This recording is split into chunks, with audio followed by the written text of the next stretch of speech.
Hola futuras mentes de la ingeniería. Ahorita revisaremos el circuito de un solo lazo o malla, y también el cálculo de potencias eléctricas. Así que vamos a ello.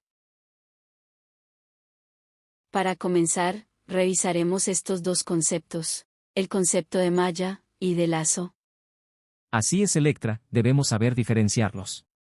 Para comenzar, el lazo es cualquier trayectoria cerrada en un circuito y puede contener otros lazos en su interior.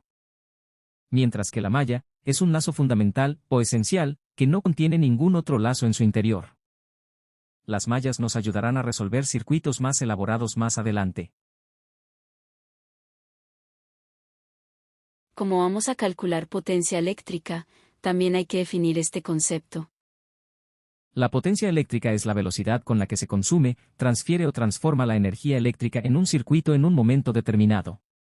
Por ejemplo, si tenemos un motor eléctrico, la potencia eléctrica se transforma a una potencia mecánica, o en un calentador, la potencia se transforma a energía térmica.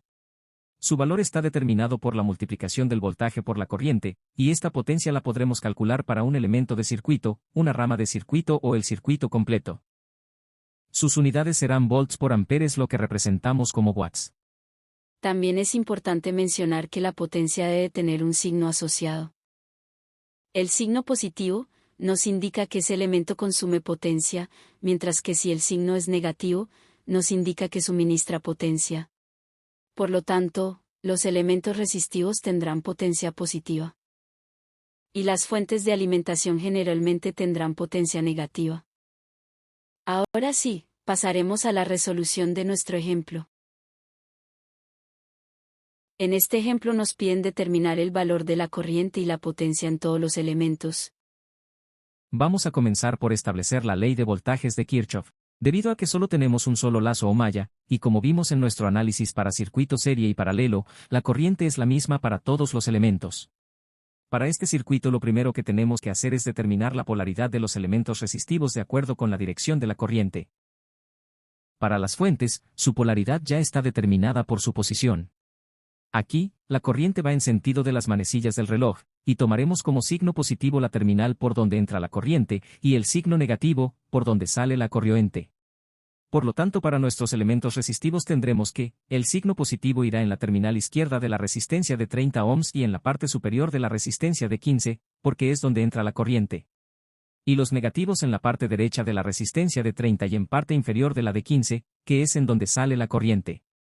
Lo siguiente que hay que hacer es marcar las polaridades por donde la corriente entra a los elementos. Negativo para la fuente de 120, positivo para la resistencia de 30, positivo para la fuente de 30, y positivo para la resistencia de 15. Con esto nos queda la siguiente ecuación según la ley de voltajes. Menos 120 volts. Más voltaje en la resistencia de 30. Más el voltaje de 30 volts.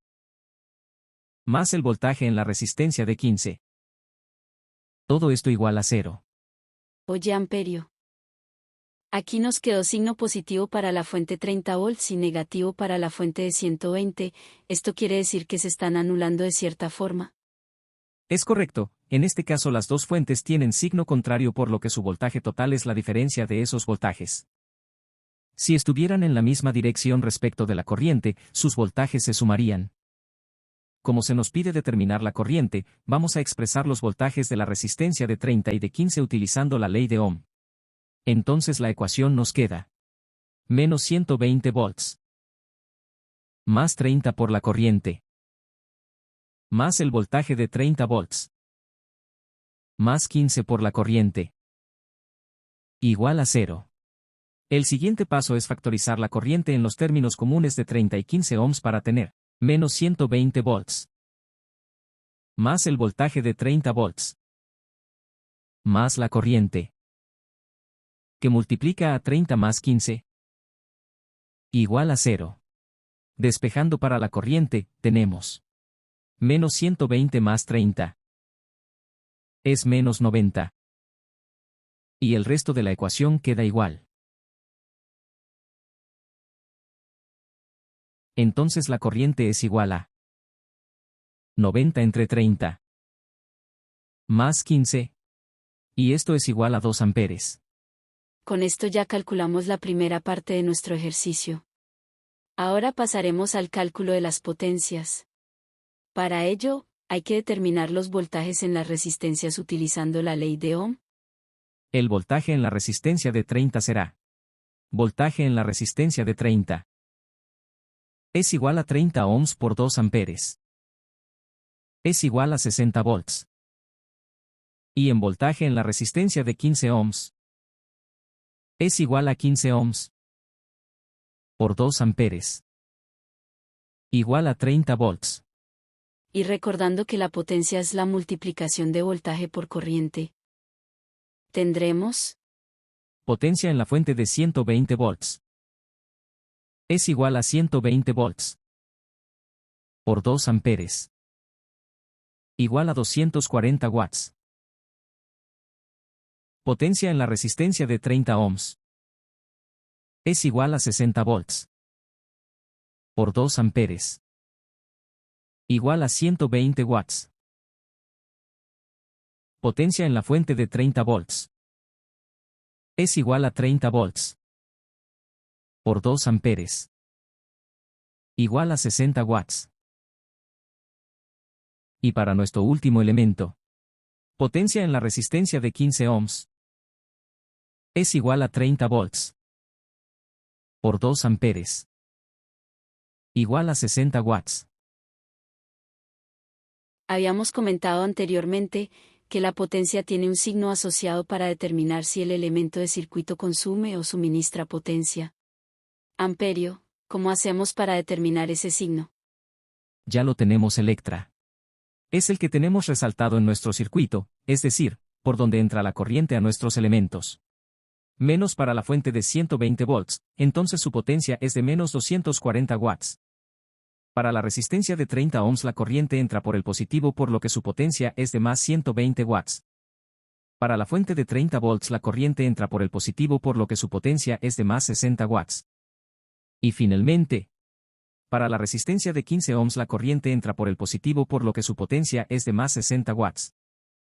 Si hacemos la sumatoria de las potencias una vez que determinamos también sus signos correspondientes, encontraremos que es cero. Esto es por la ley de conservación de la energía que nos dice que toda la energía entregada por las fuentes debe ser consumida o almacenada exactamente en la misma proporción por los demás componentes.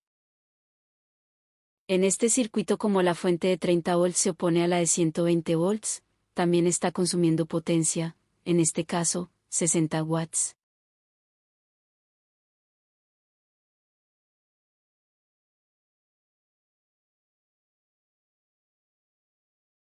Con esto llegamos al final de nuestro video sobre circuitos de un solo lazo. Estén pendientes porque en nuestro siguiente video utilizaremos fuentes dependientes.